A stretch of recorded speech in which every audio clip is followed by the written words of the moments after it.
Seguimos con debate en la Universidad desde los estudios de la Facultad de Información y Comunicación de la Universidad de la República, también a través de TV Ciudad y de 107.7 FM Uniradio y por el canal de YouTube de la Universidad de la República. Gracias por estar allí. Bueno, comenzamos con el segundo debate, Leo. Segundo debate que tiene que ver con los artículos de la Ley de Urgente Consideración que tienen que ver con la educación. Para eso vamos a recibir con mucho gusto al diputado del Partido Colorado, representante del no a la derogación, a Felipe Schipani. ¿Cómo está? Bienvenido, buenas noches. Muchas gracias por la invitación. Y en representación del sí recibimos a Luis Garibaldi, maestro, exdirector de Educación del Ministerio de Educación y Cultura y ex consejero de formación docente en educación. Bienvenido, Luis. Muchas gracias por la invitación. Bueno, vamos a repasar algunos aspectos, como lo hacemos habitualmente, de los más destacados para nosotros de educación que está en la LUC. ¿Te parece, Leo? Bien, la Ley de Urgente Consideración contiene 34 artículos que plantean cambios en la educación. Nos interesaría hacer foco en algunos de ellos para orientar el debate. Ustedes obviamente pueden referirse a ellos o a algunos otros aspectos que entiendan de interés.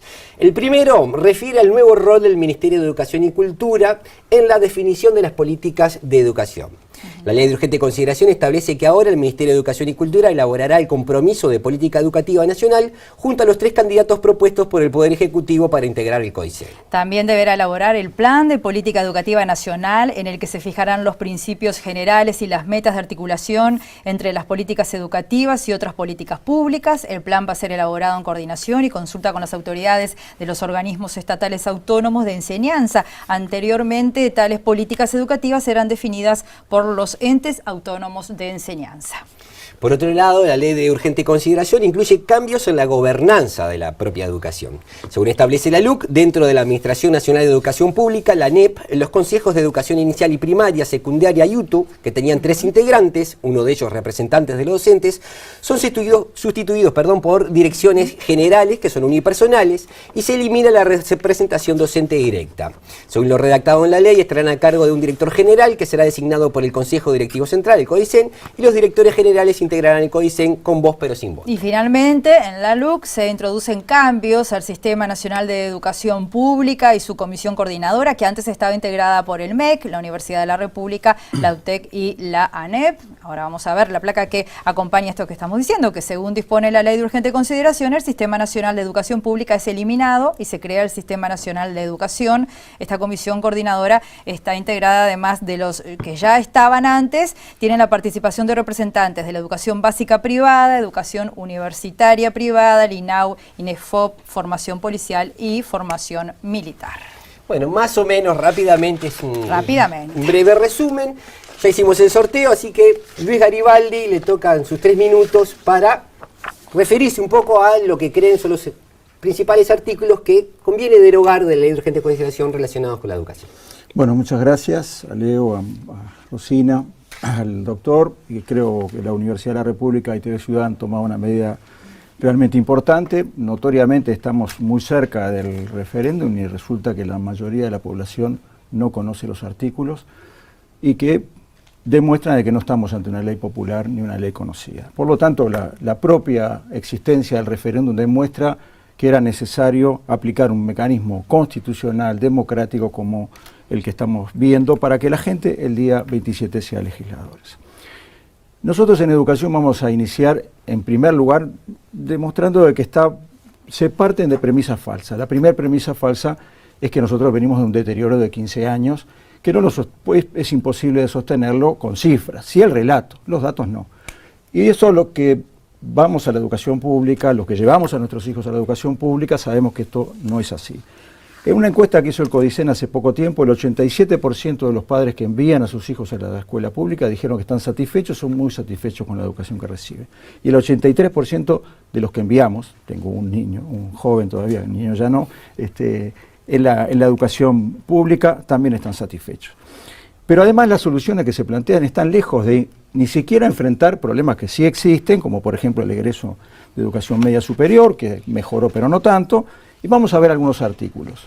Voy a empezar por otro lado lo que ustedes plantearon. El 127, que es un muy mal artículo. Le pido a la audiencia que lo que haga y que es ver no el artículo tal como quedó, sino lo que se saca. Y fíjense las cosas que se sacan.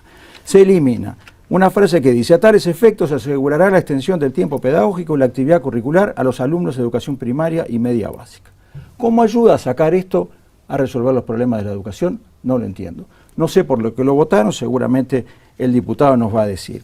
La extensión de tiempo pedagógico es una política de los años 60, de la CIDE, que se desarrolló luego con un gran impulso en los gobiernos del año 2005 al 2020. Se crearon 337 escuelas de tiempo completo. También se elimina los padres, madres o responsables legales de niños y niñas o adolescentes tienen la obligación de inscribirlos en un centro de enseñanza y observar su asistencia y aprendizaje. ¿En qué ayuda esto? Esta medida era necesaria para los maestros y profesores que salen a buscar a los niños que se perdieron, como se perdieron en la pandemia, que es necesario que asistan permanentemente, porque la asistencia permanente y la asistencia insuficiente es un problema serio.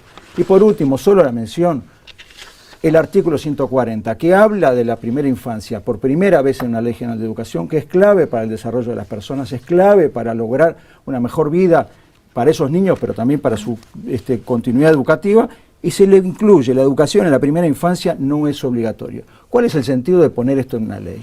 Esto es una mala solución, entre otras cosas, porque en realidad lo que está haciendo es desestimular a las familias, y yo no sé, sino desresponsabilizar al Estado de las medidas que va a tomar.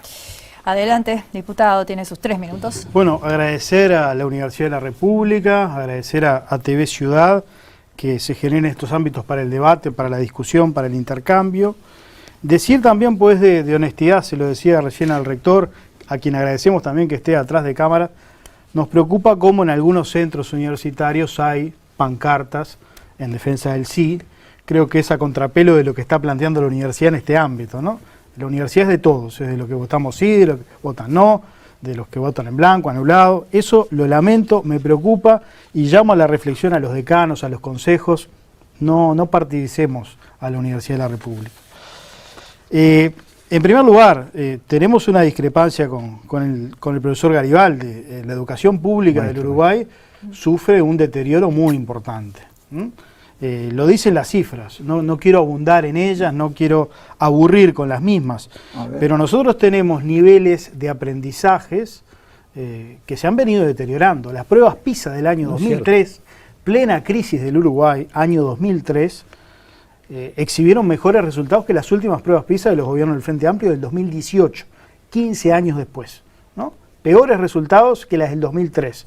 En matemáticas, en lengua y en ciencia. Eso quiere decir de que hubo un estancamiento pese al fenomenal presupuesto educativo que tuvo el país producto de la bonanza internacional. El egreso de secundaria es el gran drama nacional. Esta tabla establece el egreso de los países de América Latina. La barra roja es Uruguay. Estamos solo adelante de Nicaragua y Guatemala. El Uruguay de José Pedro Varela, el Uruguay de avanzada en materia educativa, en donde solo 4 de cada 10 jóvenes terminan el liceo. Y en zonas de contexto crítico, solo 18 de cada 100. Ese es un drama nacional. Yo no sé cómo se puede hablar de que hay resultados exitosos. Y ni que hablar de que han sido los propios gobernantes del Frente Amplio los que han admitido el fracaso. ¿Qué dijo Mujica cuando asumió el 1 de marzo del 2010? Mi prioridad es la educación y la educación. Bueno, el País de Madrid, 26 de octubre del 2014, el presidente José Mujica reconoció que la degradación de la enseñanza es uno de sus principales fracasos. ¿Qué propuso Tabaré Vázquez en el 2014? Cambiar el ADN de la educación. Para eso trajo a Filgueiras y a Mir. Bueno, a los 6 meses Filgueiras y Mir se tuvieron que ir. Y el propio Danilo Astori, ministro de Economía de los gobiernos del Frente Amplio, vicepresidente de la República, reconoció los resultados en educación no son buenos. Entonces, si empezamos a discutir partiendo de no conocer la realidad o desconocer el enorme fracaso educativo que ha sufrido el país en los últimos años, es un mal inicio, porque lo primero en lo que tenemos que coincidir es en el diagnóstico, y a partir de este diagnóstico estamos planteando estas reformas. Tienen una diferencia de diagnóstico, pero acá estamos para ver cómo estos artículos ayudarían a mejorar la situación, ¿verdad? Yo invitaría al diputado a recorrer las escuelas de tiempo completo nuevas que hay en todo el país, a recorrer los jardines de infantes que le dejamos a la nueva administración, a recorrer los CEA, que son centros educativos asociados, que ahora les van a cambiar el nombre, que se fije y recorra la FIC, que vaya a ver la UTEC, a ver si hubo un deterioro. Bueno, pero los resultados no demuestran eso. Bueno, esos son también hubo una resultados fenomenal porque hay más inversión niños y edilicia, más jóvenes. Pero hubo vamos una a discutir, gran- porque yo querría que usted me contestara por qué sacan la obligatoriedad en primera, mejor dicho, por qué ponen que la primera Bueno, infancia no es eso- obligatoria. Eso nunca fue obligatoria. Pero ¿por qué lo ponen en la usted ley? debería Usted saberlo. yo sé, usted, Bueno. a ver, yo trabajo, yo soy maestro. Empecé mi carrera trabajando con niños en la Cruz de Carrasco en primera infancia. Bien. Por lo tanto, a mí no me va a decir lo que es. No, pero mucha gente del sí dice que estamos eliminando Pero lo que yo le quiero la decir, ¿por educación qué hay en que primera poner en infancia? la ley que la educación Eso en es la una primera falsedad. infancia, por qué la primera infancia no es obligatoria poner en la ley? ¿No le Porque- parece que eso es un porque nunca desestímulo? lo fue. Pero ¿por qué hay que ponerlo? Usted es Porque abogado. nunca lo fue. Bueno, porque hay académicos. ¿Saben quién lo dijo en la comisión que yo estaba? En la comisión de donde se discutió la LUC, la profesora Ana Olivera, ex subsecretaria del MIDES. ¿Y qué es lo que dijo? ¿Que había que poner eso en la ley? No, dijo que no se puede establecer la obligatoriedad de la educación Pero en eso primera estamos de infancia. acuerdo, pero en realidad el problema está en que yo tengo una ley ahora que antes decía, vamos a avanzar en la educación de tiempo completo. Y eso era una política de Estado. Porque esto, el Frente Amplio la llevó a nivel, triplicó la matrícula en ese sentido, pero no lo empezamos nosotros. No, lo Está empezamos bien. nosotros, sí. No, tampoco, pero no importa Pero quién no, empezó. es del gobierno. A ver, tampoco me va a Empezó en los aceptar que las 80. escuelas de tiempo completo son de la época de Germán Rama.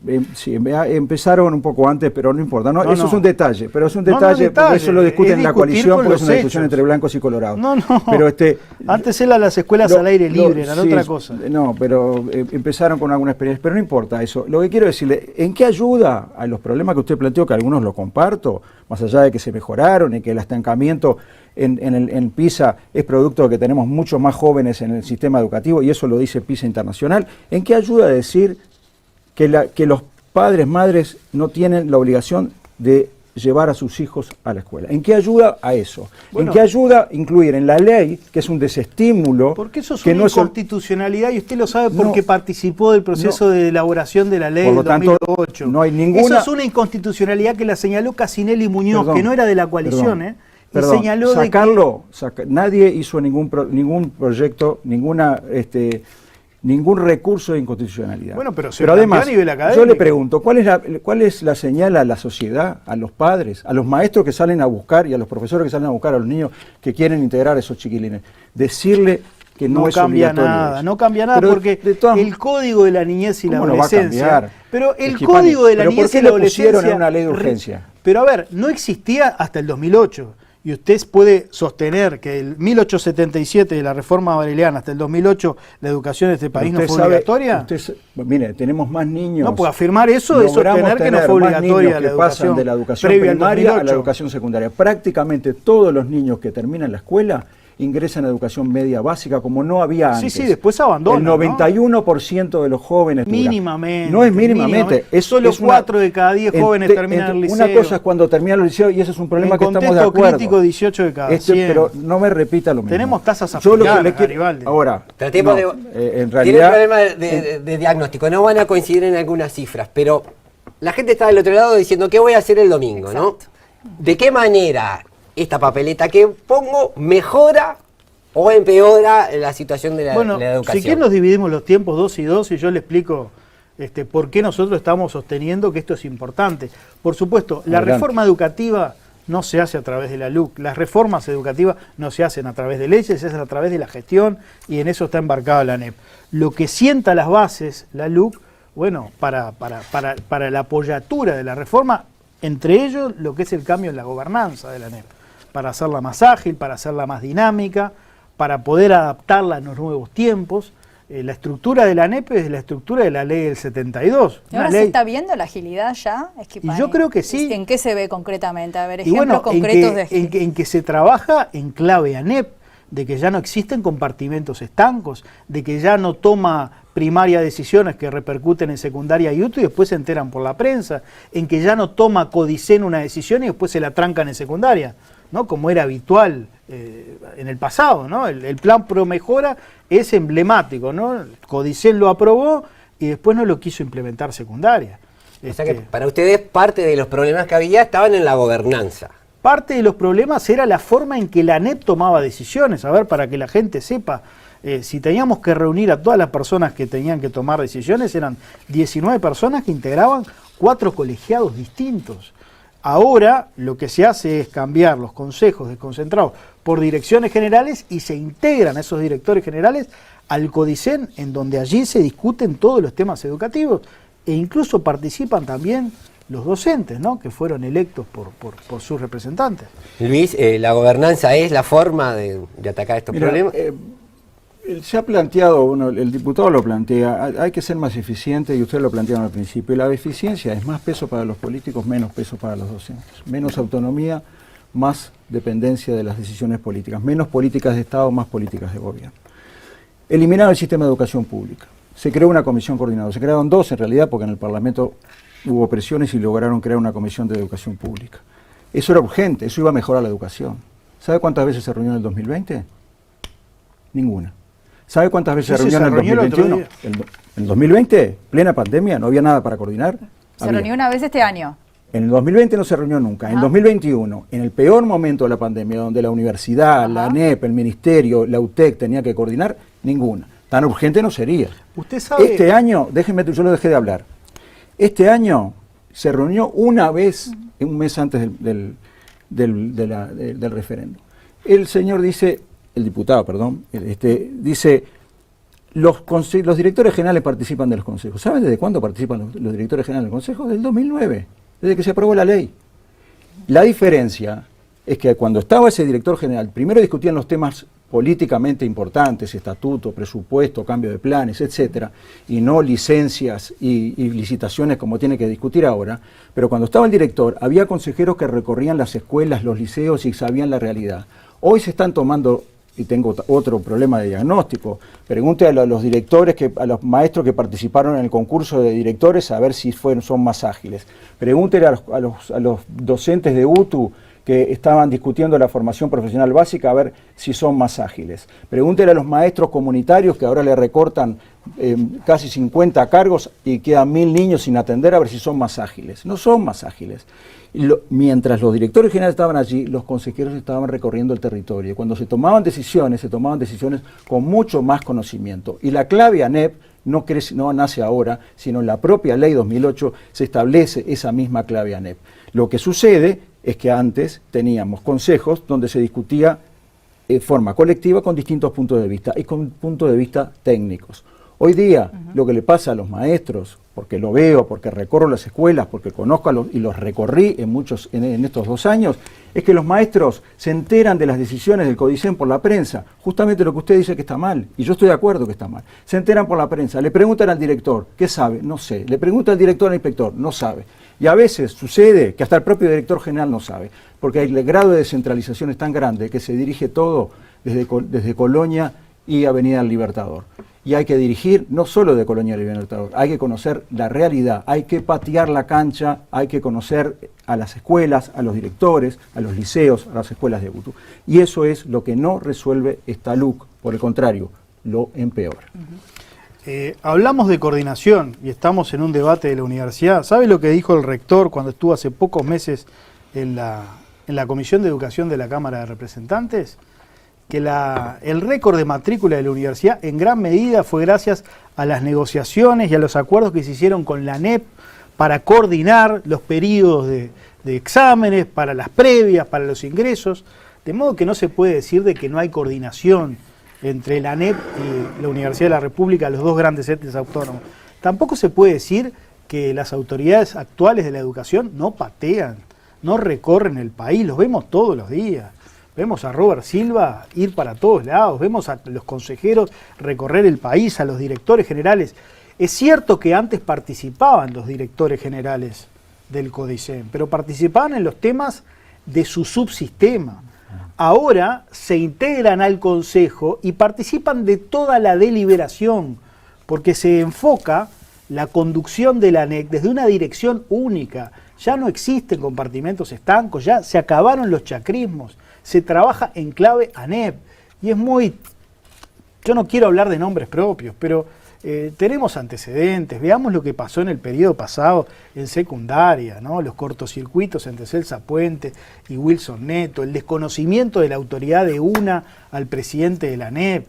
Realmente lo que generaban esos consejos desconcentrados eran compartimentos estancos, eran chacrismos, y la educación se tiene que conducir desde una única mirada, desde una conducción que es la conducción del consejo, en donde están todos, están los desconcentrados, están los consejeros electos por los docentes, están los consejeros con venia del Senado propuestos por el Poder Ejecutivo, y después están los subsistemas con todos los servicios de los subsistemas, ¿no? Porque yo he escuchado de que una persona no puede dirigir un organismo como primaria o secundaria. No es una persona, hay equipos estables, profesionales, de enorme trayectoria, de modo que esta nueva gobernanza lo que trata de hacer es más ágil el funcionamiento de la ANEP. A la vista está, con la anterior gobernanza, durante 15 años, fracasaron todos los procesos de reforma. Todos los procesos de reforma. No es cierto, perdón. A ver, el proceso de reforma hubo muchísimos durante el periodo anterior. Cambio de planes en todos los subsistemas, cambio el marco de referencia general nacional que existe, pero de todas maneras, en realidad, demuéstreme dos cosas, porque contra la gobernanza uno de los problemas principales es sacar a los docentes de los consejos. Y cuando los dejan al CODICEN, ¿qué hace la LUC? En vez de que haya algunas decisiones que se puedan tomar con 4 votos, todas se toman con 3. ¿Qué quiere decir? Que tienen el control político y no buscan acuerdos. Y es lo que sucede actualmente. Y la verdad, tengo una discrepancia y yo le pido a los maestros, a los profesores, que digan si yo no tengo razón, porque lo recibo de ustedes, no es porque yo lo diga. No es más ágil ni eficiente la gestión actual. Se están tomando... El otro día... Bueno, déjenmenos gobernar. Ustedes gobernaron 15 años y no pusieron... Ustedes gobernaron más de 90. Vamos por el 100. segundo, estamos tratando de reformar la educación. Puede decir 15 años que gobernaron el país desde 1830. Y bueno, entonces no... hicimos y nosotros hicimos mucha historia. Por suerte tuvieron el plan Ceibal para atender la pandemia. Por suerte tuvieron la conectividad. Por suerte tuvieron el FONASA. Pero ese no es el problema. El problema que tenemos es que la gobernanza que tenemos... Hoy, el otro día, un inspector de enseñanza media, no voy a decir de dónde por las dudas, porque no quiero comprometer a nadie, me decía, nunca tuve que suspender tantas elecciones de horas como este año. Nunca.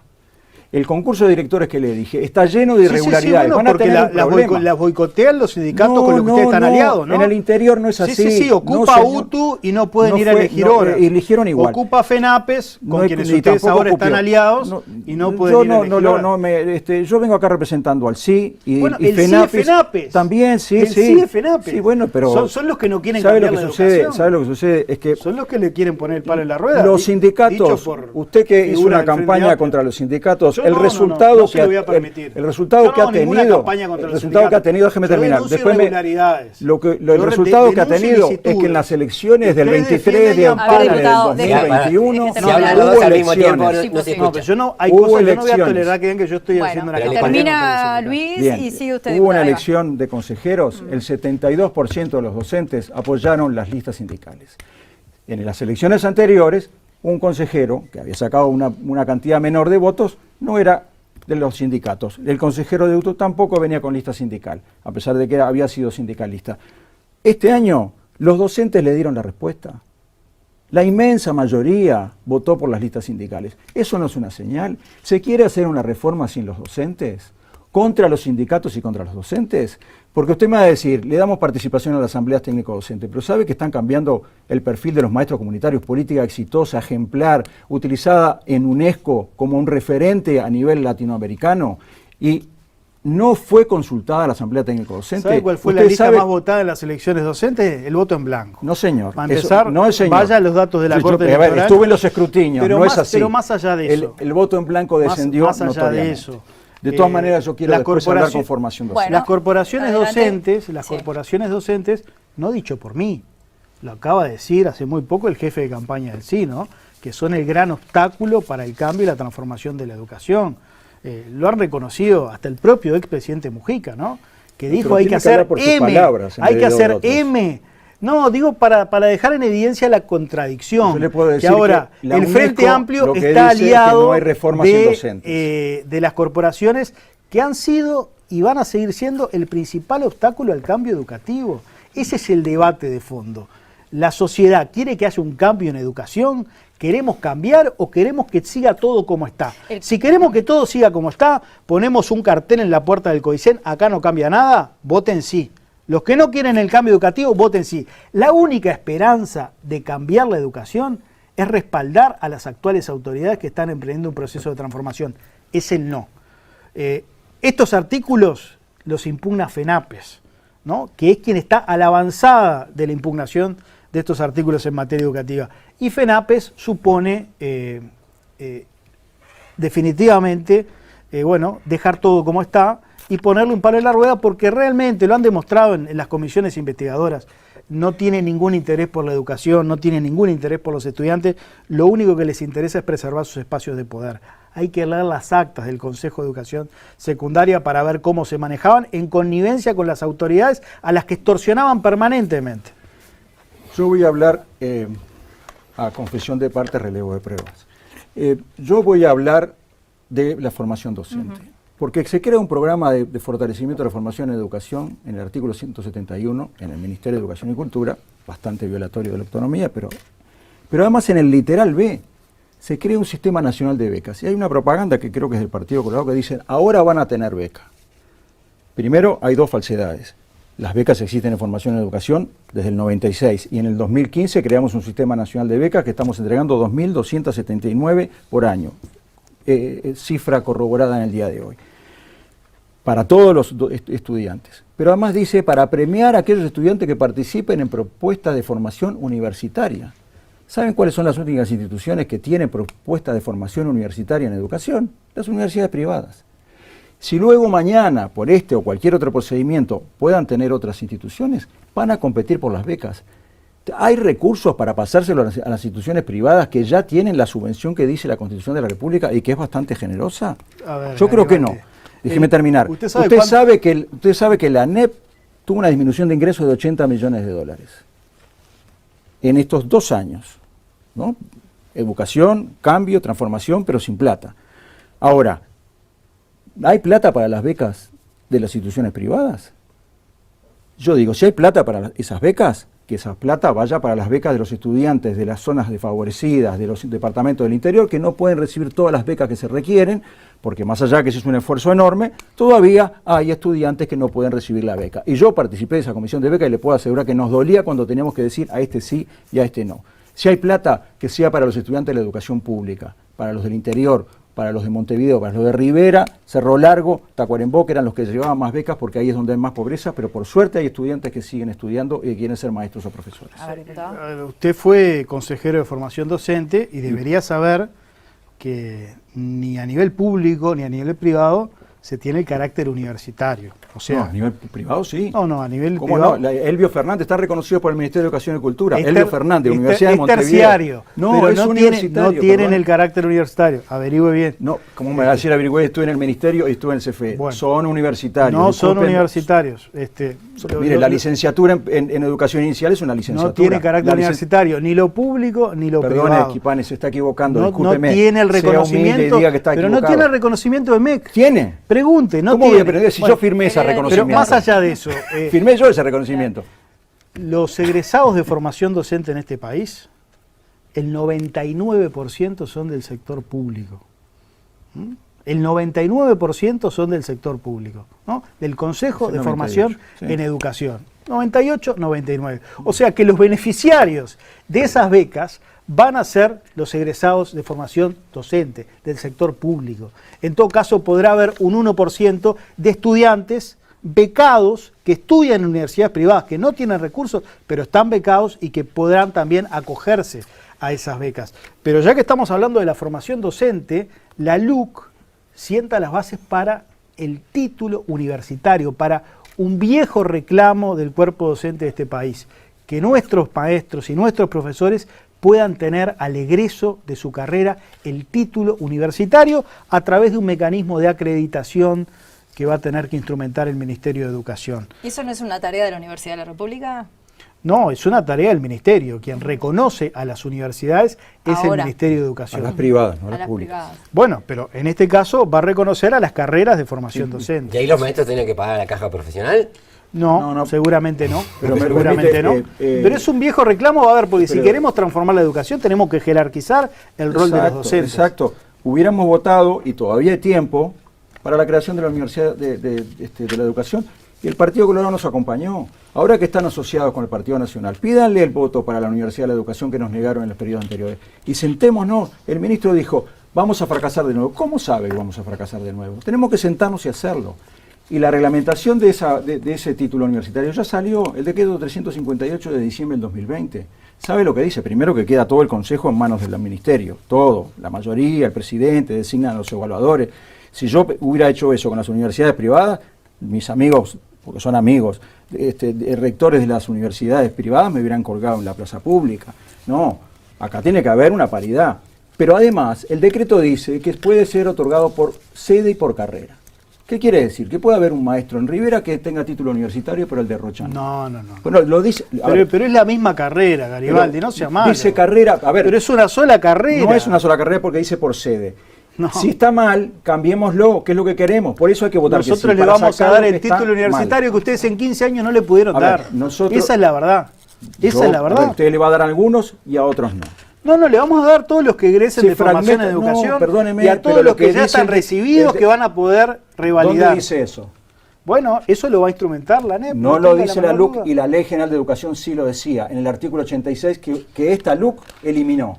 Por lo tanto, los que hoy son maestros y profesores no van a poder... Van a poder. ¿Y cómo? Pero usted me está diciendo que van a poder, pero no lo dice la LUC. ¿Y por qué lo eliminaron de la LUC? Bueno, la LUC no establece quiénes son los beneficiarios. No, habla en términos generales. No, pero a yo los que están en una carrera, y a los que ya están han egresado. Perdóneme, es lo mismo. Nosotros le damos el reconocimiento a las carreras a partir del momento que esa carrera se instale y tiene el reconocimiento. Para atrás tiene que hacer pero un va a haber un distinto. programa, Pero eso me lo está para anunciando, que acredite. Me lo está anunciando, pero la ley pero lo eso eliminó. Es una decisión administrativa. No es una decisión administrativa. Es una decisión administrativa Esta ley del Ministerio. La LUC lo eliminó. Ministerio de Formación Docente. ¿Por qué sacaron el artículo 86 que permitía esto? Eso se va a poder hacer. ¿Pero por qué lo eliminaron? Pero no es así, eso se va a ¿Cómo poder no va a ser hacer? así? El artículo 206, entre otras cosas, elimina el 86. Bueno, pero además hay otro artículo que a mí me preocupa mucho, que es el 193, que crea un régimen para que haya estatutos docentes paralelos. Nos queda un minuto, ¿eh? Y después van los mensajes ¿Sabe de los lo que dos? dice? Que los directores, porque esto le permite generar situaciones especiales al CODICEN, trasladarlos a las direcciones generales y trasladarlos a los directores de los centros. Los directores de los centros pueden decidir qué docente queda, qué docente no queda. No, eso no es así. Bueno, lea Pero el literal lea F. cuando dice que no puede haber discriminación. Lea cuando dice que Pero, no se pueden afectar los derechos adquiridos. Lea cuando dice que se tienen que respetar los concursos. Perfecto. ¿Y cómo Porque hace? lo que están diciendo ustedes es que va a ser a dedo, que el director va a salir a elegir a sus ¿cómo amigos. va a decir un y director? No es así. Pero lo que teniendo dice la es que lista podrá... de prelación, teniendo en cuenta todos los... Pero ¿cómo puede decir un director de un liceo o de una escuela si permanece o no un docente si tiene en cuenta el concurso? Por lo tanto, no puede ser trasladado. Es la autonomía que le queremos dar a los centros. Usted le da discrecionalidad a los que a directores. ustedes le han negado la autonomía. Eso no es autonomía a los centros. Bueno, disculpen, tenemos que poner un punto final y terminarlo como habíamos iniciado y habíamos prometido. Quedan 2 minutos de cierre para cada uno. Por sorteo era el turno suyo, Garibaldi, entonces ahora diputado tiene su cámara para dar su mensaje final a la población. El próximo 27 de marzo el Uruguay define cosas muy importantes en muchos planos. Define, por supuesto, aspectos trascendentes vinculados a la seguridad, vinculados a otros derechos que consagra la LUC, pero en materia educativa yo creo que define si quiere seguir con un proceso de transformación y de cambio, si quiere revertir un fenomenal proceso de retroceso, o si por el contrario quiere volver para atrás. Esta impugnación que se está planteando desde el sí, básicamente responde a los intereses de los sindicatos de la educación y particularmente a FENAPES, que es quien está liderando este proceso en contra de estos artículos de la LUC.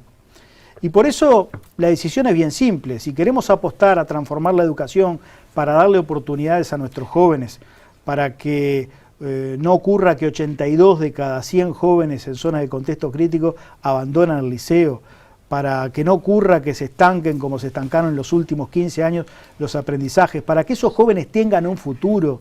30 segundos. Para que esos jóvenes puedan prosperar en la vida, para que no queden al margen del camino, pues hay que votar no. La única alternativa del cambio en educación es la papeleta celeste. El sí es volver atrás, el sí es decir acá no se cambia nada y estancarnos una vez más en esto tan importante que es la educación. Muy bien, es el turno de Luis Garibaldi. ¿Por qué En su cámara ya.